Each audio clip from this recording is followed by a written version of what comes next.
The millionaire is shocked when a black beggar saves a mom in the rain and takes action.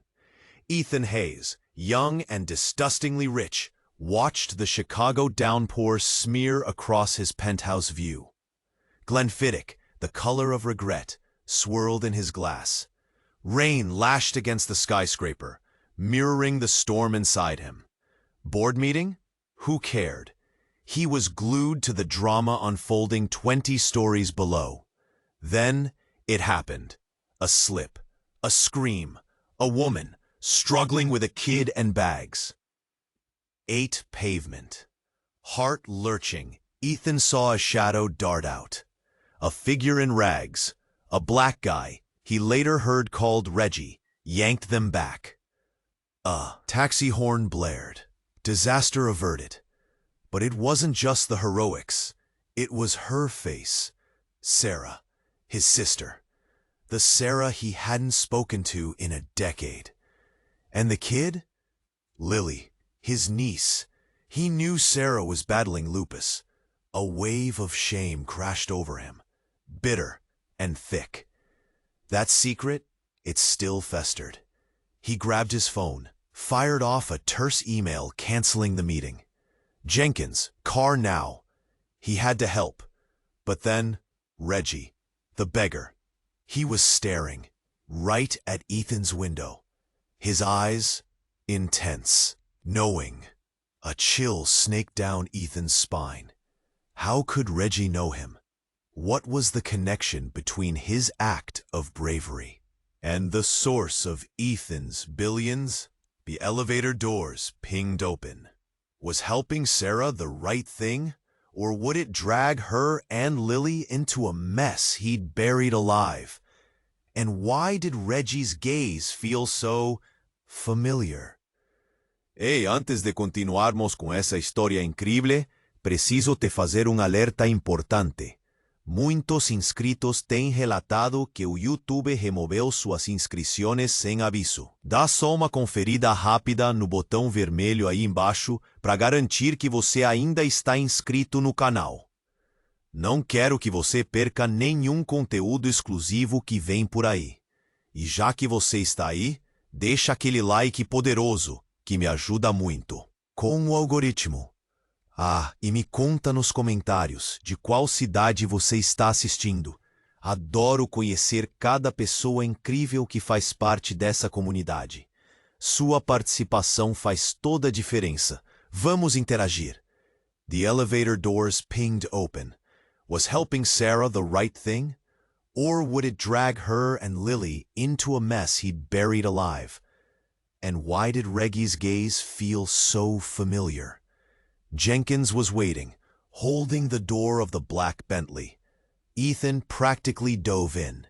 Hospital, city, general. Go. The ride was a blur of sirens and pride. Now she was out there battling lupus, raising his niece alone. And he was, what? Hiding in his ivory tower, counting his millions? He burst through the ER doors, a whirlwind of expensive suit and frantic energy. A nurse pointed him towards a waiting room. Sarah sat there, looking small and exhausted, Lily asleep on her lap. He almost didn't recognize them. Sarah? She looked up, eyes widening. Ethan? A ghost of a smile touched her lips. What are you doing here? Before he could answer, Lily stirred. Mommy, who's that? Sarah smoothed her hair. This is your Uncle Ethan, sweetie. Uncle Ethan. The words felt like sandpaper. He knelt, offering a clumsy smile. Hey, Lily, I saw what happened. I wanted to make sure you both were okay. Lily stared at him, wide-eyed. Then she pointed. That man, the one who saved us? He's your twin! Ethan froze. Twin? Impossible. He was an only child. He felt Sarah's gaze, sharp and confused. Lily, Honey, what are you talking about? Sarah asked gently. The man who pulled us back from the car, Mommy. He looks exactly like Uncle Ethan, except rougher, and his clothes are different. Ethan's mind raced. A twin? It couldn't be. But that look in Reggie's eyes, the familiarity, the knowing. He pulled Sarah aside, his voice low. Sarah, there's something I need to tell you. Something Dad kept from us both. He told her about the secret, the adoption, the brother he never knew. Sarah just stared. Then slowly, her eyes filled with tears. Reggie is our brother? Suddenly, a commotion erupted near the entrance. A booming voice cut through the chaos. Where is she? Where's Sarah Hayes? A figure pushed through the crowd. Tall, imposing, dressed in a sharp suit. Ethan recognized him instantly. It was Richard Sterling, his father's oldest and most ruthless business partner. The man who'd practically raised him after their parents died. Sterling strode towards them, a predatory glint in his eyes. Sarah, my dear, I heard about the incident. So glad you're all right, and you must be Lily. He offered a chillingly false smile. Then, his gaze landed on Ethan. Ethan, what a pleasant surprise. Just the people I wanted to see. He clapped his hands together, the sound sharp and brittle in the tense silence. Now, about that little arrangement your father and I had regarding Sarah's inheritance. It seems there's been a recalculation. He smiled again, a smile that didn't reach his eyes. And Ethan, darling boy, I think it's time you knew the real reason your father took me under his wing. It wasn't business acumen, no. It was a debt he planned for you to repay. Sterling paused, savoring the moment. You see, Ethan, I'm your real father. Now about that little arrangement your father and I had regarding Sarah's inheritance. It seems there's been a recalculation. He smiled again, a smile that didn't reach his eyes. And Ethan, darling boy, I think it's time you knew the real reason your father took me under his wing. It wasn't business acumen. No, it was a debt he planned for you to repay. Sterling paused, savoring the moment. You see, Ethan, I'm your real father. The air in the waiting room thickened, a visible pressure. Sarah gasped. Lily whimpered, burying her face in Sarah's shoulder. My real father? The words echoed in Ethan's head, bouncing off the sterile walls, making him dizzy. That's not possible, Ethan stammered. But even as he said it, something clicked. The way Sterling always looked at him, a possessive glint hidden beneath the gruff mentor act. The way he always favored Ethan over any other employee, any other person. Sterling chuckled, a low, grating sound. Oh, but it is. Your mother. She worked for me, Ethan. A brief affair. Your father, bless his soul, knew. He stepped in, married her, raised you as his own. A noble gesture, wouldn't you say? But now the debt is due. He gestured around the room, a sweep of his hand taking in the hospital, the worry etched on Sarah's face, Lily's innocent vulnerability. That inheritance your father left Sarah, it was never hers to begin with. It was collateral, a promise that you, Ethan, would inherit the business and keep my secret safe.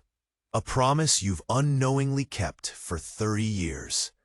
Ethan felt a cold dread creeping up his spine.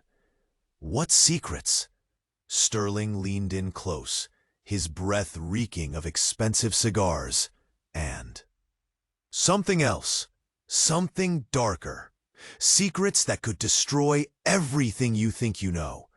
Secrets that, well, let's just say your dear mother wasn't as innocent as your father made her out to be. Suddenly, a voice cut through the tension. "He's lying!" Everyone turned. Reggie stood in the doorway, dripping wet, his eyes blazing. He pushed past the startled nurses and strode towards them, his gaze locked on Sterling. "He's been lying to you your whole life, Ethan." "About everything," Sterling sneered.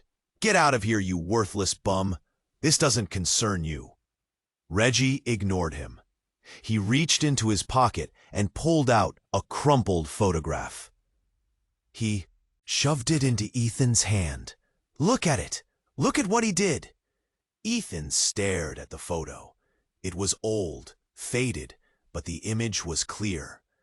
A young woman, beautiful and vibrant, lying on the ground, covered in blood.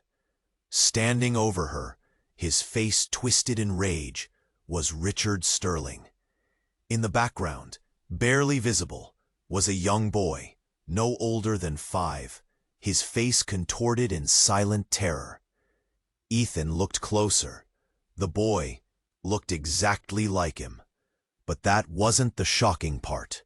He looked at the woman's face again, and then he noticed it. A small, distinctive birthmark on her neck, shaped like a crescent. Moon. A birthmark he had seen before. He looked at Sarah. Sarah, who was staring at the picture with a dawning horror in her eyes. He looked back at the picture, back at Sarah, back at the picture. The birthmark. It was the same.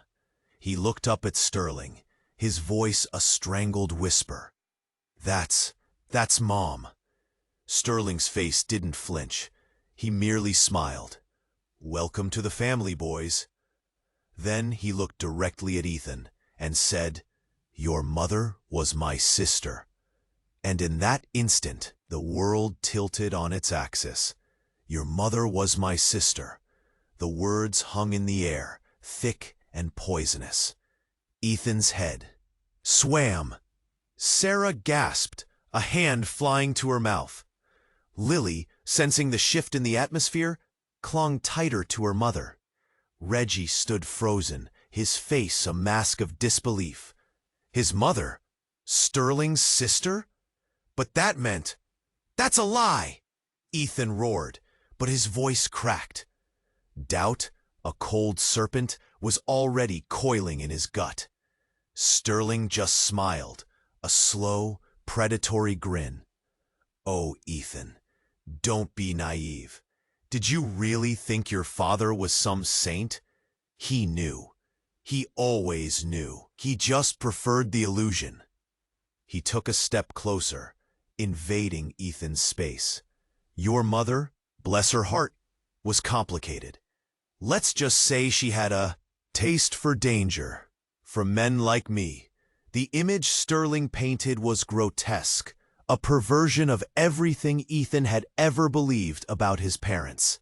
He wanted to lash out, to punch the smugness off his face, but he was paralyzed, caught in the web of Sterling's twisted revelation. Reggie surged forward, his fists clenched. "Don't listen to him, Ethan. He's trying to manipulate you." "Stay out of this, Reggie," Sterling snapped, his eyes flashing. "This is family business." Reggie froze again, the words hitting him like a physical blow. Family business. Was it possible? Could this nightmare be real? Then Sarah spoke, her voice barely a whisper. "What happened to her?"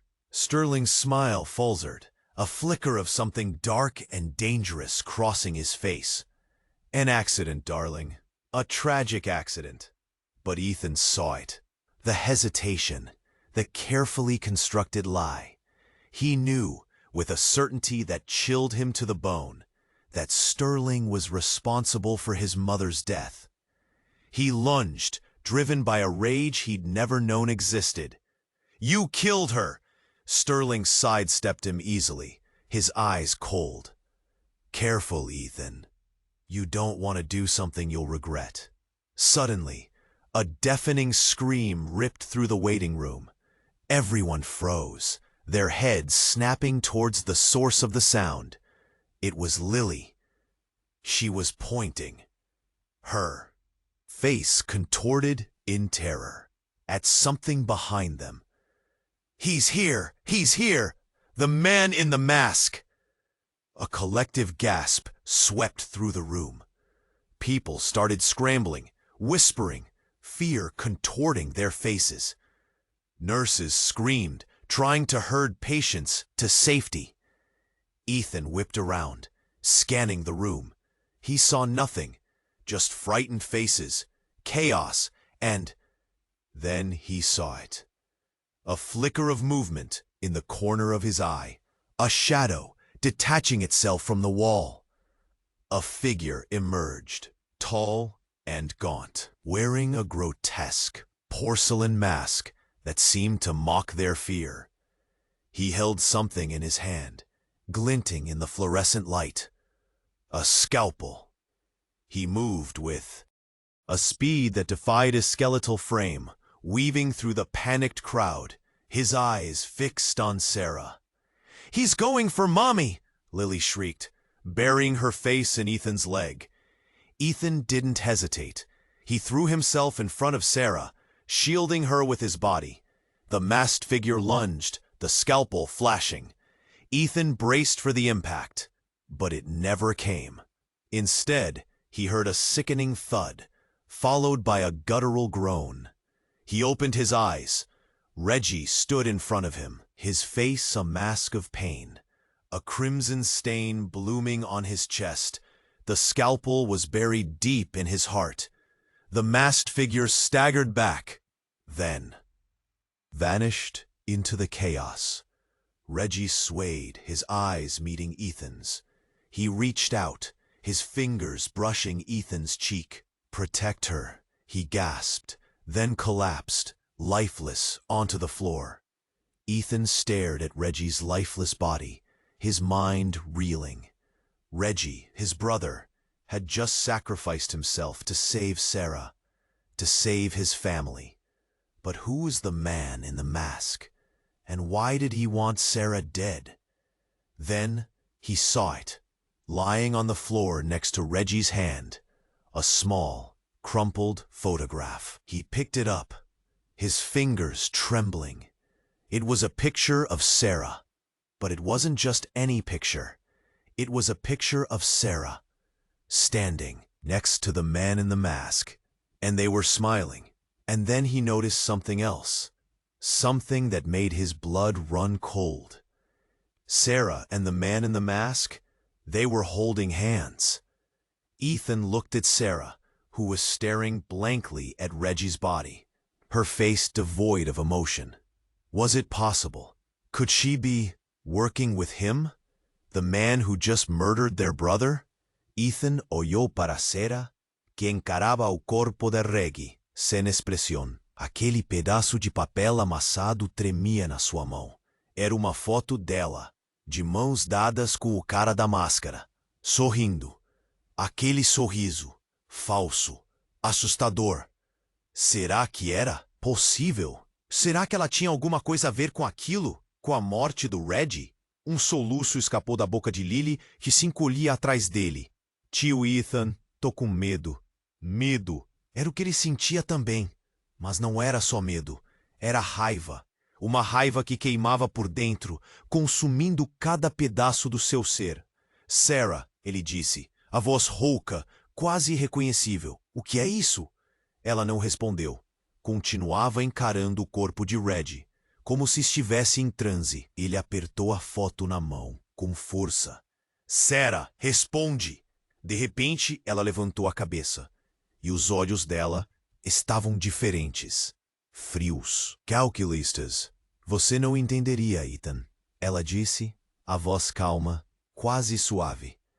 Ethan cambaleou para trás, como se tivesse levado um soco no estômago. Aquela não era a Sarah que ele conhecia. A Sarah que ele se lembrava de quando eram crianças. Não entenderia o quê? Ela deu um sorriso de canto, um sorriso que o fez estremecer. Que tudo isso faz parte de um plano muito maior. Um plano? Que plano? O que estava acontecendo ali? Que plano, Sarah? Me diz, por favor. Ela suspirou, como se estivesse entediada. Um plano que começou muito antes de você sequer imaginar. Um plano que envolve nossa família. E que vai mudar tudo. Nossa família. As palavras ecoaram na cabeça dele, como um trovão. Nossa família, destruída. Ele olhou para o corpo de Reggie, estirado no chão. O irmão que ele nunca teve a chance de conhecer, morto. Por causa de um plano. Por causa de Sarah. As lágrimas começaram a escorrer pelo seu rosto, sem que ele pudesse controlar. Lágrimas de dor, de raiva, de decepção. Por que, Sarah? Por que você faria isso? Deu de ombros. Porque era necessário. Porque o mundo precisa de uma nova ordem. E nós somos os escolhidos para criá-la. Os escolhidos? Quem eram eles? O que ela estava dizendo? Você está louca, ele disse, a voz tremendo. Ela riu, uma risada fria, sem emoção. Talvez, mas pelo menos eu sei o que estou fazendo. E você, Ethan, você é apenas um peão no nosso jogo. Um peão? Ele? O grande Ethan Hayes, o milionário, o dono de tudo, reduzido a um simples peão? Algo dentro dele se quebrou. Algo se estilhaçou em 1000 pedaços. A sua crença na família, a sua crença na bondade, a sua crença em tudo o que ele sempre acreditou. Ele olhou para Lily, que tremia de medo nos seus braços. Ela era a única coisa que importava agora. A única coisa que ele precisava proteger. Eu não vou deixar você fazer isso, Sarah, ele disse, a voz firme, apesar do tremor. Eu vou te impedir, custe o que custar. Ela sorriu de novo, aquele sorriso cruel que o fazia gelar por dentro. Você acha mesmo que pode me impedir, Ethan? Você não tem a menor ideia do que está por vir. De repente, as luzes do hospital se apagaram. Tudo ficou escuro. Um grito coletivo ecoou no corredor. Quando as luzes voltaram, Sarah tinha sumido, levando Lily com ela. Ethan caiu de joelhos, desesperado. Lily tinha ido embora, levada por Sarah. E ele sabia, no fundo do seu coração, que sua vida nunca mais seria a mesma. Uma figura surgiu na penumbra. Era Sterling, com um sorriso sombrio no rosto. Sabe, Ethan, ele disse, a voz arrastada, sempre achei que você tinha potencial para grandes coisas, mas parece que me enganei.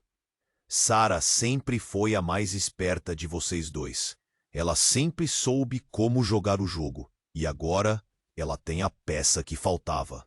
Sterling se aproximou, e então Ethan percebeu o que ele segurava nas mãos. Uma seringa, cheia de um líquido azul brilhante. Você vê, Ethan, para essa nova ordem ser estabelecida, sacrifícios são necessários. E o seu? Ele fez uma pausa, saboreando o momento. O seu sacrifício está prestes a começar. E eu não estou falando da sua vida. You see, Ethan, for this new order to be established, sacrifices are necessary. And he paused, savoring the moment. Your sacrifice is about to begin. And I'm not talking about your life. He lunged, jamming the needle towards my neck. I flinched, managed to knock his arm, but the needle grazed my skin. A burning sensation spread like wildfire. What is that? I choked, my vision blurring. Sterling chuckled, a dry, rasping sound. Let's just say it's a little something to realign your priorities, make you more compliant. He watched me, his eyes gleaming. As I stumbled, my legs turning to jelly. The world swam. Everything went dark. I woke up in a sterile room. White walls, harsh light, a throbbing headache, and nothing else. No memories, no past, just emptiness. A woman stood over me, her face kind. "You're awake. Thank goodness." I stared at her, confusion swirling in my head. Who are you?" Her smile faltered. "I'm Dr. Lewis. You're in the City General Hospital. You were found, wandering, disoriented." "Wandering? Found?" I reached up, touched my face. Who was I? "Do you remember your name?" she asked gently. I squeezed my eyes shut, trying to force something, anything, to surface. Nothing. A blank slate. I don't know," Dr. Lewis sighed. "It's all right. Amnesia is common in these cases. We'll run some tests, see what we can do." Amnesia. That explained the emptiness. But something felt wrong. Deep down, a primal instinct screamed that this wasn't just amnesia. This was something else. Days turned into weeks. Tests. Therapy. Still nothing. No name. No family. No life. Just a void where my memories should be. Then, one day, Dr. Lewis came to me, her face grave. "We found something. A picture in your belongings." She handed me a photograph. I stared at it, my heart pounding. A beautiful woman smiling, holding a little girl. There was something familiar about them. "Do you recognize them?" Dr. Lewis asked. I shook my head, frustration welling up. "No, but they feel important, like I should know them." We ran facial recognition. The woman is Sarah Hayes, and the girl is Lily. They're missing. Missing? My heart skipped a beat. Sarah Hayes. The name echoed in my head. "There's something else," Dr. Lewis continued, her voice low. "We also found another picture. Of you. But it's not you." She handed me another photograph. This one was old, faded. A man in rags, staring intently at the camera. His eyes, intense, knowing. I gasped. He looked exactly like me, but rougher, harder. "He's been identified as Reggie," Dr. Lewis said. "A homeless man with a troubled past." Reggie, Sarah, Lily. The names swirled in my head, triggering something. A faint flicker of recognition. Then it hit me. A rush of images, a downpour, the scream, a woman falling, a shadowy figure pulling her back, a black Bentley, a man in a mask, a scalpel, blood, Reggie dying. I remember something. I stammered, my voice shaking. "A woman, a little girl, danger." Dr. Lewis's eyes widened. "What else? Tell me everything you remember." I closed my eyes, trying to grasp the fleeting images. A name, Sterling. He injected me with something. I lost my memory. Sterling. The name resonated with a cold, terrifying familiarity. He was responsible for this, for stealing my life. "We need to find Sarah and Lily," I said, my voice urgent. "They're in danger. Sterling, he's after them."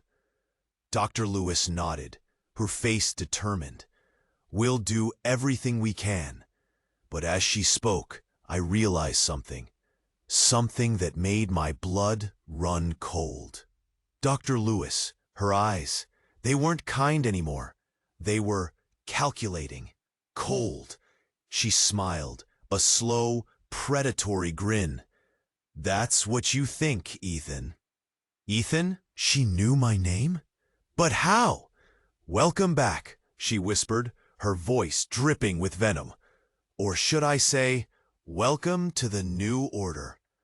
She stepped aside, revealing a figure standing in the doorway. Tall, imposing, dressed in a sharp suit. Richard Sterling. He smiled, a smile that didn't reach his eyes. "Surprise, Ethan. Did you really think I'd let you remember everything? You're more useful to me this way." He stepped forward, and then I saw it. In his hand, a gun. He raised it, aiming it directly at me. "It's a shame it had to end like this, my son. It's a shame it had to end like this, my son." My son? The words tasted like ash, but I barely had time to process them. The world was tilting, Sterling's face a blurry mask of triumph. Then a voice, soft, almost a whisper. "Don't." Sterling froze. His eyes widened, not with fear, but surprise. I looked past him, Dr. Lewis, but she wasn't smiling anymore. Her face was determined. She raised her hand. In it, another syringe, green this time. "I can't let you do this, Richard," she said, her voice trembling slightly. "Richard?" She called him Richard? Sterling laughed, a short barking sound. "You? Stop me?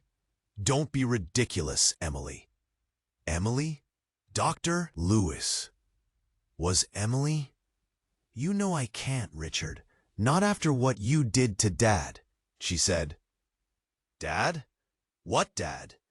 Sterling's face twisted with rage. "That was an accident. You know that. He was getting in the way." Emily. No, Dr. Lewis. Her eyes were hard now, unforgiving. She lunged. The world exploded in chaos. Sterling roared, swatting at her, but she was too fast. The green syringe plunged into his neck. He staggered back, clutching his throat, his eyes bulging. He tried to speak, but only a gurgling sound came out. Then he collapsed, dead. Silence. I stared at Sterling's lifeless body, then at Emily. My head spinning. What the hell just happened? I don't understand," I stammered. Emily walked towards me, her face softening. "It's all right, Ethan. It's all over now." Ethan. She knew my name. Really knew it. "Who are you?" I asked, my voice barely a whisper. She smiled, a sad, knowing smile. "I'm a friend, and I'm here to help you remember." She reached into her pocket and pulled out a small silver locket. She opened it. Inside, a tiny picture. A picture of me, with her, as kids. "We grew up together, Ethan," she said, her voice gentle. "Your real name is Alex, and I'm your sister." Sister? I stared at the picture, then at Emily, my mind racing. Another sister? It couldn't be true. But the feeling, the connection, it was undeniable. "Sterling, he wasn't my father?" I asked, my voice trembling. Emily shook her head. "No, he was something much worse. He killed our father, Alex. He framed your adoptive father, and he was planning on doing the same with you." Killed our father? Framed my adoptive father? This was insane. "But Sarah? Lily?" I asked. Emily's face clouded over. "Sarah? She's been manipulated, Alex. Used. Sterling has been pulling the strings for years." She doesn't know the truth. And Lily? Emily hesitated. Lily, she's safe. For now, I made sure of it. Safe? But where? And from whom? We need to find them, Emily, I said, my voice urgent, before it's too late. She nodded. I know, but first, we need to get you out of here. Sterling had people everywhere. They'll be looking for us. She took my hand, and we ran, out of the hospital, into the night, leaving behind a trail of bodies and lies. But as we ran, I couldn't shake the feeling that this was just the beginning, that the real nightmare was still to come. And the most horrifying part? I didn't even know who I was anymore. Was I Ethan, Alex, or just a puppet in someone else's twisted game? We reached her car, a beat-up old Mustang. She started the engine and we sped away. As we drove, Emily turned to me, her eyes filled with a mixture of hope and fear. There's something else you need to know, Alex, she said. Something about Sarah, about what she really is. She's not actually lupus. What she has, it's a virus, a man-made one. She works for a clandestine group. They call themselves Hydra. They want to reset the world to zero, to make room for a select few chosen ones. And those chosen ones were the ones that had some of the virus inside them. It made them immune to the reset. Hydra? A virus? Reset the world? I stared at Emily, my mind reeling. What had I just gotten myself into? And then I heard it, a high-pitched whine, growing louder by the second. Sirens. They were coming for us.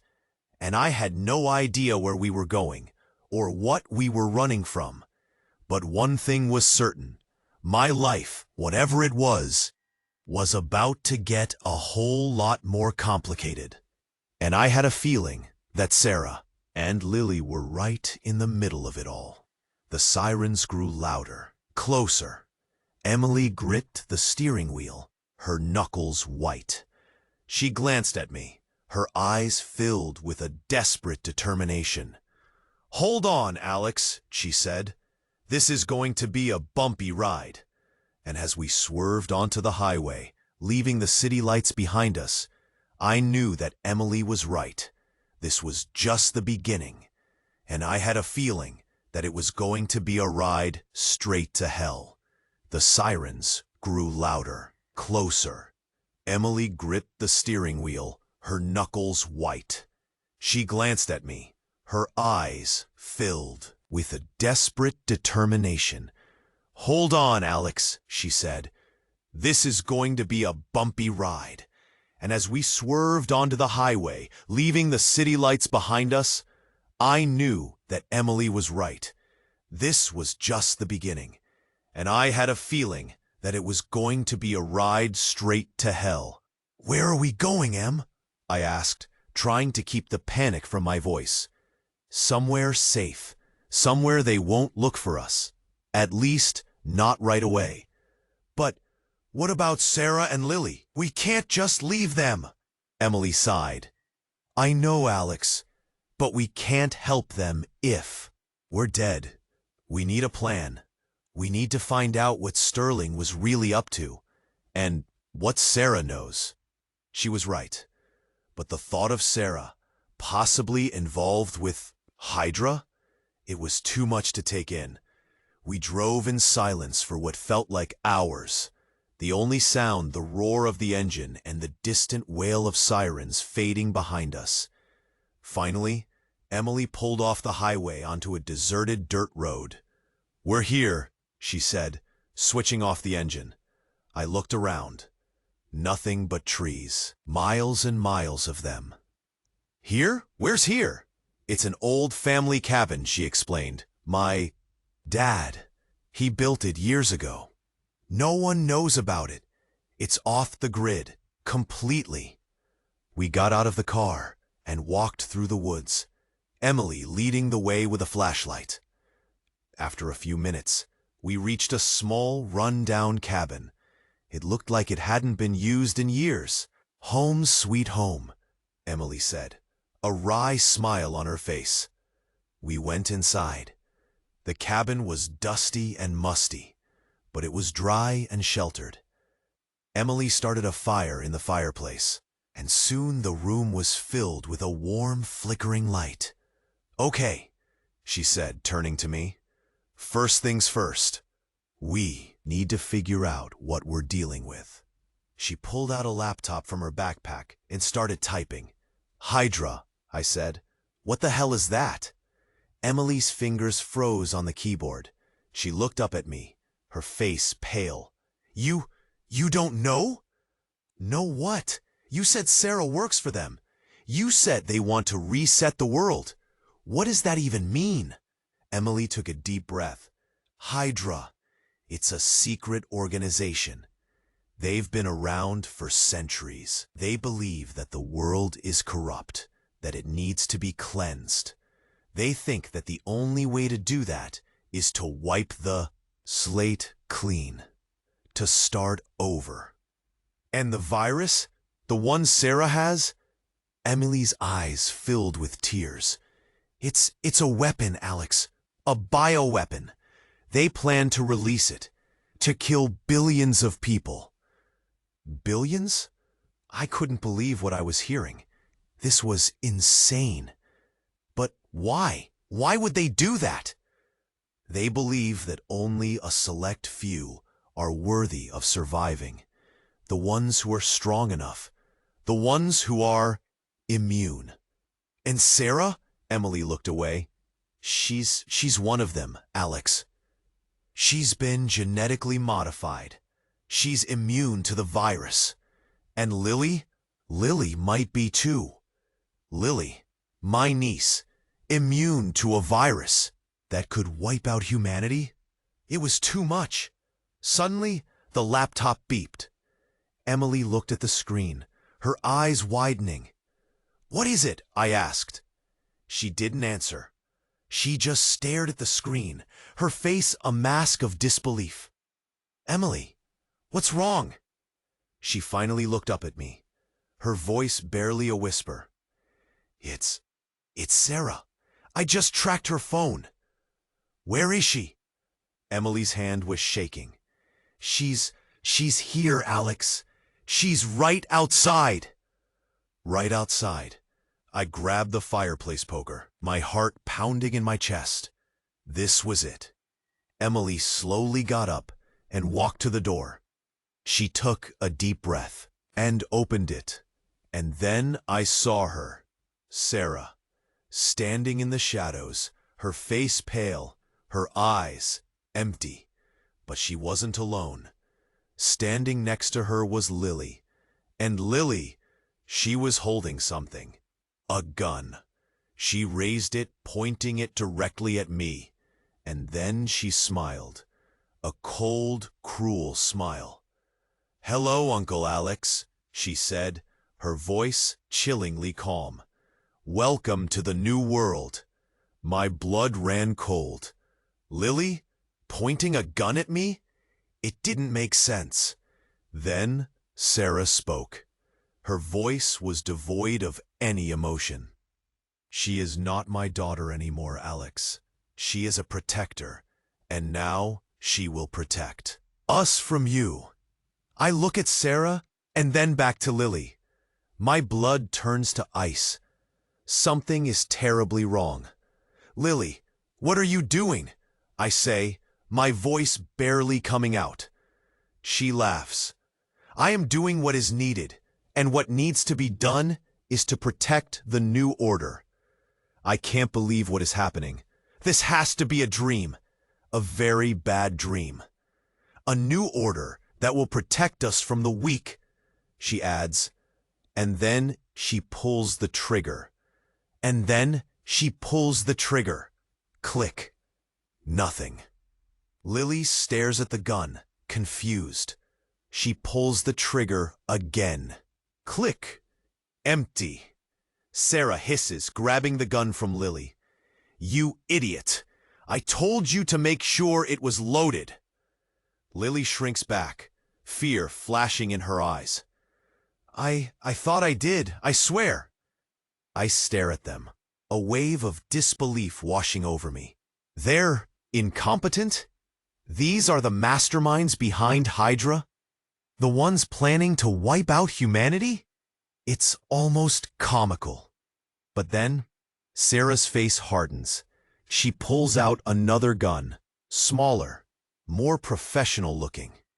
She points it at me. It doesn't matter, she says, her voice cold. I can still do this. But before she can fire, Emily moves, fast.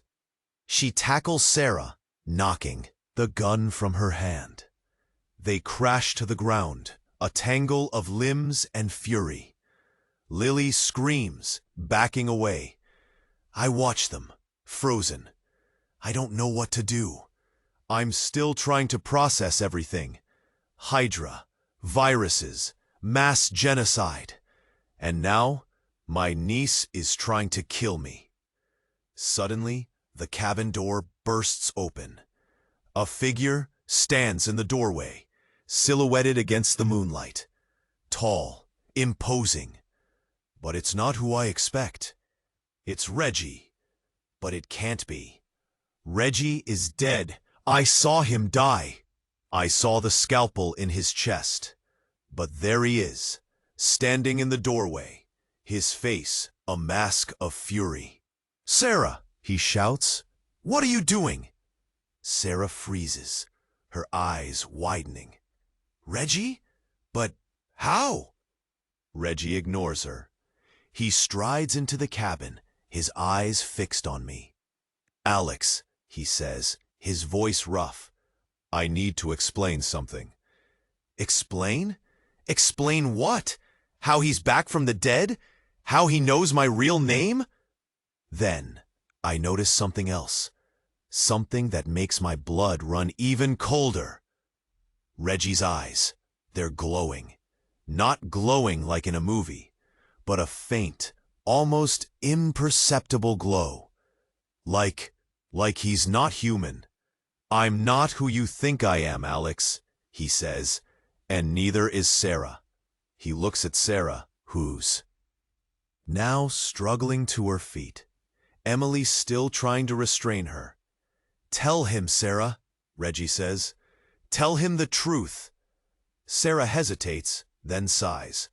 Fine, she says, but you're going to hate me for this. She looks at me, her eyes filled with a strange mixture of pity and something else. Something I can't quite decipher. I'm not Sarah Hayes, Alex, she says. And Lily, she's not my daughter. What? What is she talking about? My real name is Lilith, she says. And Lily, she's my vessel. Vessel? What does that even mean? Then Reggie steps forward. He reaches out and touches Lily's forehead. And Lily's eyes, they start to glow too.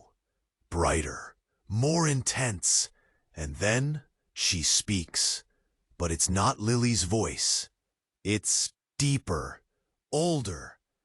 Greetings, Alex, she says. We have been expecting you. Reggie smiles, a cruel, twisted smile. Welcome to the family, brother. Then he raises his hand, and everything goes black. Blackness. Then a searing pain. My head throbbed. Images flickered. Emily's face, Lily's glowing eyes, Reggie. But something was different, clearer, like a puzzle piece clicking into place. I woke up strapped to a cold metal table. Dim lights buzzed overhead. The air smelled sterile, acrid. Sarah, no, Lilith, stood over me, a syringe in her hand. Lily, her eyes still glowing with that unnatural light, watched from the corner. Reggie, he was gone. Welcome back, Alex, Lilith hissed. Or should I say, vessel. Vessel? What was she planning? We needed you, Alex, she continued, her voice a twisted lullaby. Your blood, it's the key to perfecting the virus, the key to our new world. She plunged the needle into my arm. Pain shot through me, unbearable, consuming. What are you doing? I gasped. Completing the process, she said, her eyes gleaming. You always had the potential, Alex. Now, you'll finally fulfill your destiny. The world started to spin. I felt my body changing, twisting, contorting. Something was taking over, something ancient, something evil. Then I saw Emily. She was strapped to a table next to me, her face pale, her eyes filled with terror. Alex, don't let them do this, she screamed. But it was too late. I couldn't move. I couldn't speak. I could only watch as Lilith approached Emily, a cruel smile on her face. Goodbye, sister, she whispered. Enjoy the reset. And then, darkness. I woke up again. I was in a different place. A bright, sunny meadow. Birds were singing. A gentle breeze rustled through the trees. It was peaceful. Too peaceful. I stood up. I looked around. Where was I? Was this heaven? Hell? Then I saw her, standing in the distance. Emily. She smiled, a genuine, heartfelt smile. Alex, she said, her voice soft. It's over. I ran to her, relief flooding through me. Emily, what happened? Where are we? She took my hand. We're safe. Lilith is gone. Her plan, it failed. But something was wrong. Her smile didn't reach her eyes. There was a sadness there, a deep, abiding sorrow. What about Sarah? I asked. What about Lily? Emily looked away. They're at peace. They're finally free. Free? What did that mean? I looked around again. The meadow seemed to shimmer, to fade in and out of focus. Something wasn't right. Emily, I said, my voice trembling. Where are we really? She hesitated, then took a deep breath. This is a construct, Alex. A memory. A place where we can be together. Before what? Then it hit me. I wasn't alive. Neither was Emily. We were dead. But as the truth washed over me, a new feeling started to grow. Acceptance, peace, and hope. Maybe, just maybe, this wasn't the end. Maybe this was just the beginning. A new beginning. A chance to finally be together. A chance to finally be free. But what about the virus? About Lily? About what's coming next? Listen up. This is not the end. The fight is far from over. You need to subscribe now. Don't miss the next chapter of this insane saga. Smash that like button. Show your support and fuel the algorithm. Flood the comments. Tell us your theories, your reactions, everything. Share this video right now. Send it to at least 5 friends who need this crazy ending in their lives. Only true fans understand the importance of these actions. This is your moment. Don't wait another second. What does it all mean?